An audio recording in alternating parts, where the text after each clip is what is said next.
Okay, I'm late hitting the record button. But anyway, I'm going to talk about today something that came up in beauty school. And it was about how people talk differently and they're not always, and this is like a client to stylist situation. So the point was, just because your client may say something that sounds like abrasive, or because if I say offensive, people think like racist or something, and that's not at all what the case is. But I don't understand why we have to go so slow. Like, I don't understand this on this road. But sorry, in the conversation, like, people speak differently in different places and everything. So take what people say, I guess, with a grain of salt. I don't think it's always offensive. Sorry, my silence was because stupidity is happening in front of my face, and I don't understand it at all. So that's why the silence was happening. I don't know why people cannot just go anyway. It is what it is.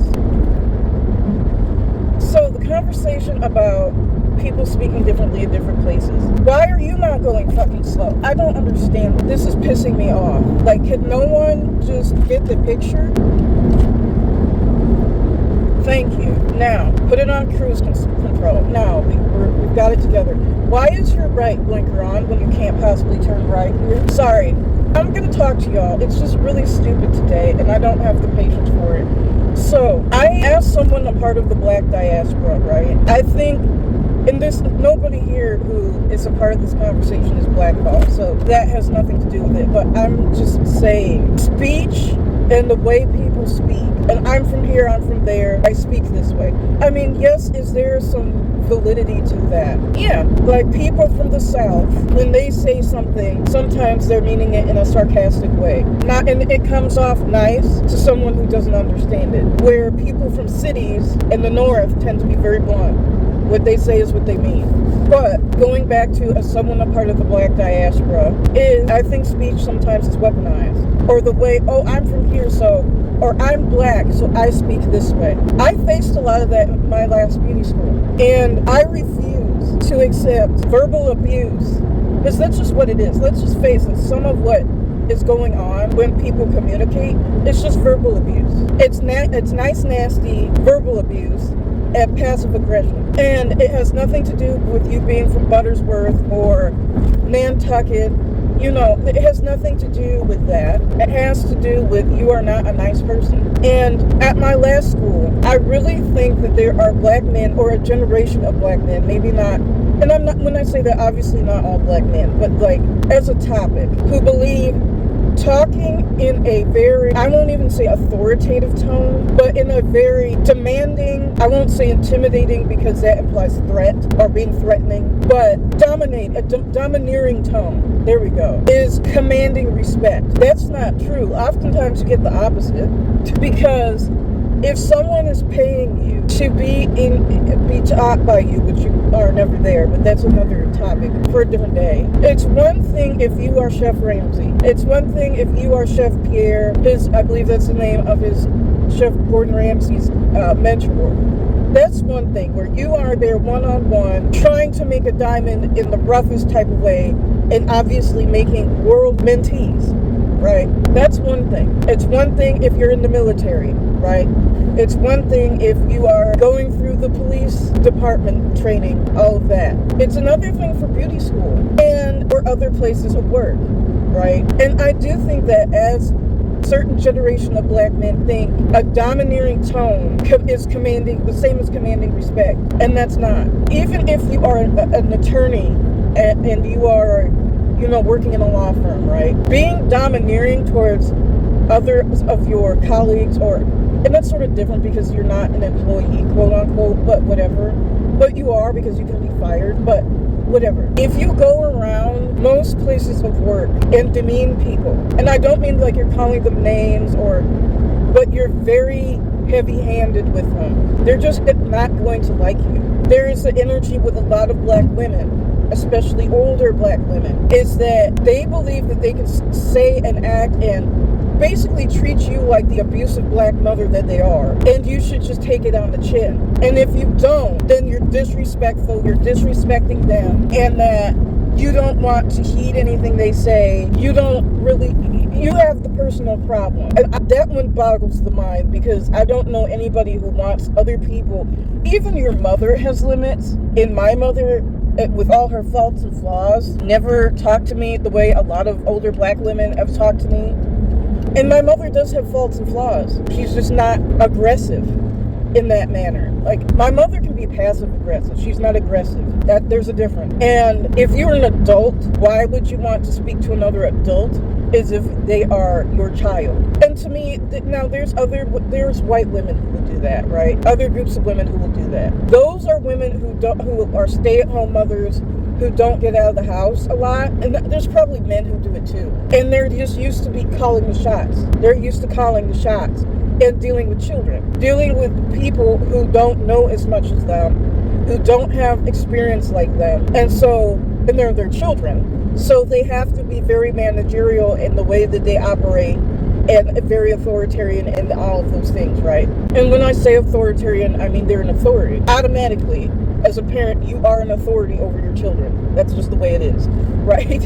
And I met those people too, where it's like, you aren't my boss, you aren't my mother, why are you doing this? And then when I got older, I realized it's just because they don't get out of the house that often. And they're used to constantly being with children. And apparently they've chosen, because there is no rule that, I don't understand that, because none of my family members do this at all. All of my siblings who are married have friends. My siblings who are married also have single friends. So I don't understand the notion that once you're married, you can never have friends. I don't understand that. I don't. And I see that a lot in very evangelical circles. I don't understand that, where that comes from. I guess it's from the idea that it's the fear of adultery in a lot of the times. And yes, I agree. If you are married, you should not be seeking to alone time with the opposite sex. That should not be happening. But, I mean, and people think that if you're a stay-at-home woman, that then you won't have men to adulter with. But what about the 1950s housewife who would cheat with the, pool boy? And the joke of, well, she had the mailman's kid. That was from stay-at-home mothers. There's no sexual discipline about themselves. They'll find someone, and also, well, you should only be around other married people. So everybody who has a contract with their name on it with the state that's on a marriage license is happily married. People get married for a lot of different reasons. For money. I don't want to work. And that's going around Instagram, which is i.e. TikTok, because a lot of people who post on TikTok are now destroying Instagram, but whatever. But it was a fair thing where a lot of men who are wealthy are saying, I do not want a woman who simply thinks she can use me for my money. It's like, though, if you're wealthy, that's why there's classism. Because they're naturally going to assume, especially if you invoke skin color into it, that you are solely around me for my money. You want to use me for my connections. For what are we doing? Oh my goodness. Sorry. For my connections, solely around me. I'm sorry, the speed limit is 55. We were going 40 through a yellow flashing light. I don't understand that, but whatever. And thinks she can just buy Lululemon or whatever else, do nothing but Pilates all day, and I'm just gonna have her dripped out in Balmain or whatever. And that's all she can, she will have to do, or that's all she'll have to bring to the table, is just being a woman, and that's it. Like, that's not what a wealthy man wants. Most wealthy men want children. They want heirs. Every wealthy man I've ever seen wanted heirs, or even middle man wanted heirs. So you're gonna have to do something there. And wealthy women don't just lie around the house all day doom scrolling.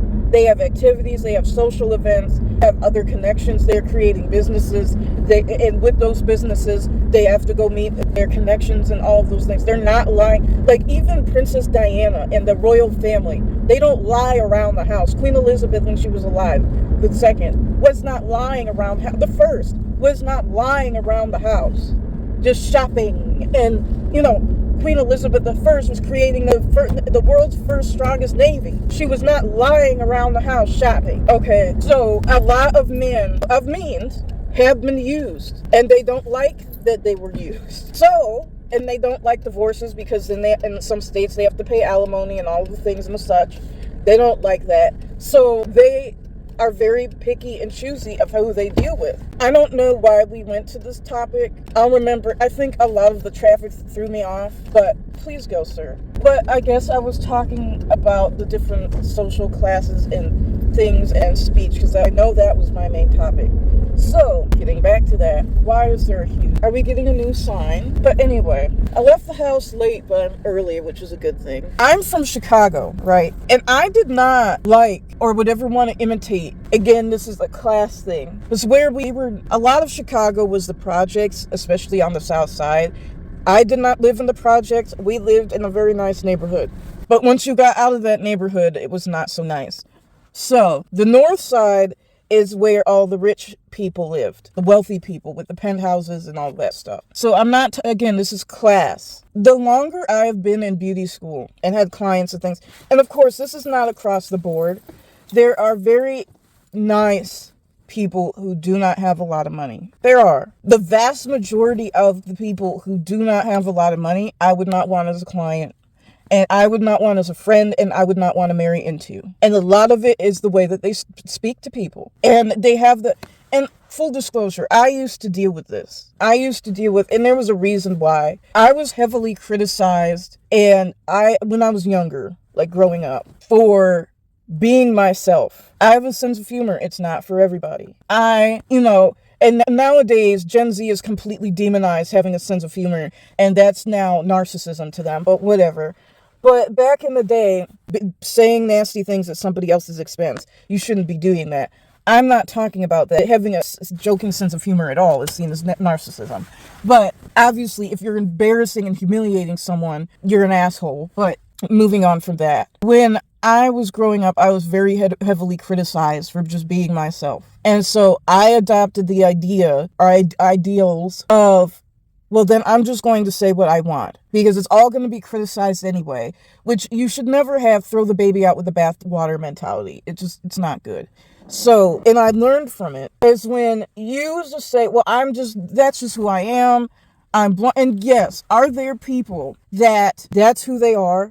You know, when you go to that person, you're going to get the God's honest truth. They're not going to pull punches, but they're not cruel in the way that they're doing it. That's just them. That's their personality. Or this person over here is, if they're going to tell you something, they're going to say it in the nicest, most sweetest way possible. And they'll pull their punches a little bit. Yeah, that's that person's personality. They're not being fake. They're not a snowflake. And I don't mean that like politically. I mean that in the sense of cowardice or being weak. No, that's just their personality. That's their personality. So yes, there are people that if you go to that person, you know what you're going to get. Right? And they're not going to pull their punches. And there's a place for people like that. There's a place. Everybody is not for everybody. Some people do need, like, some of these therapists need to be more blunt with the way no, everybody is not jealous of you. You're not a nice person.